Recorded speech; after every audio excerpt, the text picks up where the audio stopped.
Ketanji Brown Jackson Alex Wong, Getty Images. The Senate confirmed Ketanji Brown Jackson to the Supreme Court on Thursday, shattering a historic barrier by securing her place as the first black female justice and giving President Joe Biden a bipartisan endorsement for his effort to diversify the court. Jackson, a 51-year-old appeals court judge with 9 years of experience on the federal bench, was confirmed 53-47, mostly along party lines but with 3 Republican votes. Presiding was Vice President Kamala Harris, also the first black woman to reach that high office. Jackson will take her seat when Justice Stephen Breyer retires this summer, solidifying the liberal wing of the 6-3 conservative-dominated court. She joined Biden at the White House to watch the vote, embracing as it came in. During the 4 days of Senate hearings last month, Jackson spoke of her parents' struggles through racial segregation and said her path was clearer than theirs as a black American after the enactment of civil rights laws. She attended Harvard University, served as a public defender, worked at a private law firm and was appointed as a member of the U.S. Sentencing Commission.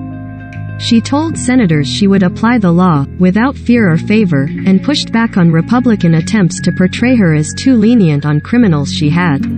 Jackson will be just the third black justice, after Thurgood Marshall and Clarence Thomas, and the sixth woman. She will join 3 other women, Sonia Sotomayor, Elena Kagan, Amy Coney Barrett, meaning that 4 of the 9 justices will be women for the first time in history.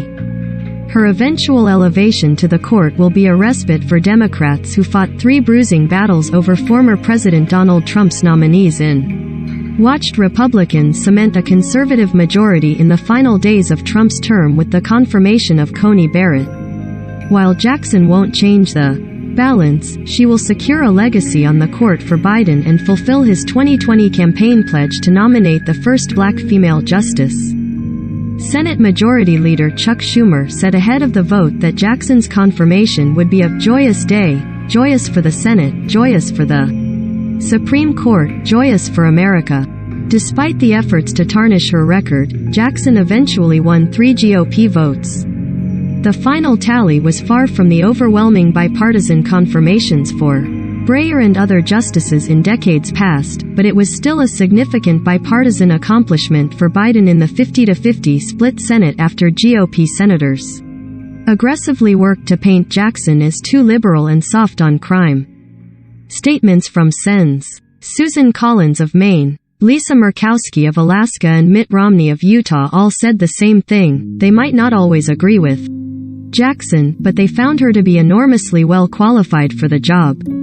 Collins and Murkowski both decried increasingly partisan confirmation fights, which only worsened during the battles over Trump's 3 picks.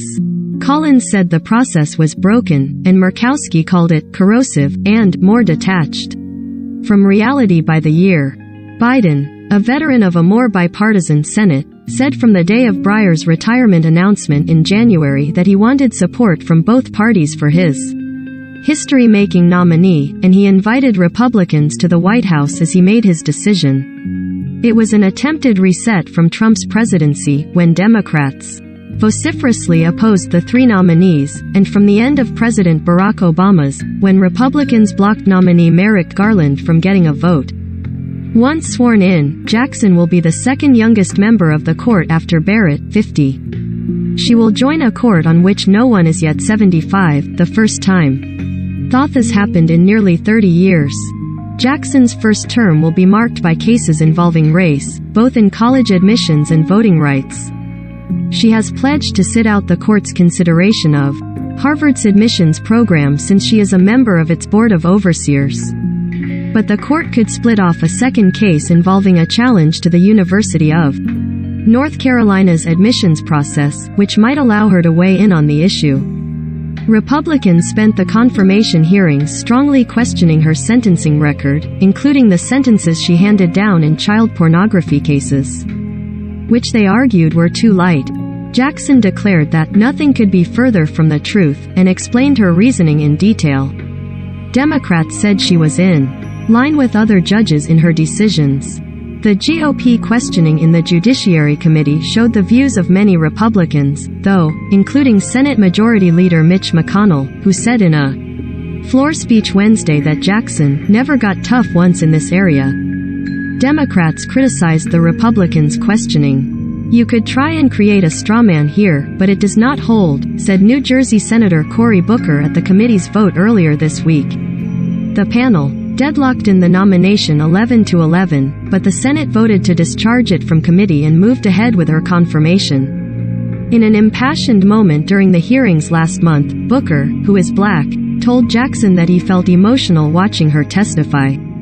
He said he saw my ancestors and yours in her image. "But don't worry, my sister," Booker said. "Don't worry. God has got you. And how do I know that? Because you're here, and I know what it's taken for you to sit in that seat. You may like. Insane new earbuds hit market. Trusted consumer review. Pipe.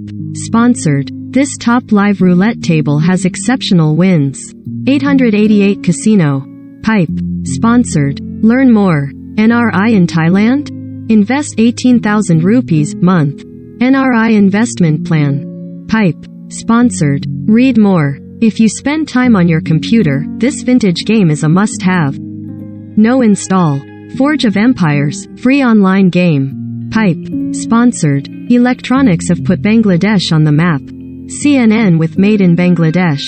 Pipe. Sponsored. Discover how natural gas can drive the energy transition. Mitsubishi Power Asia Pacific. Pipe. Sponsored.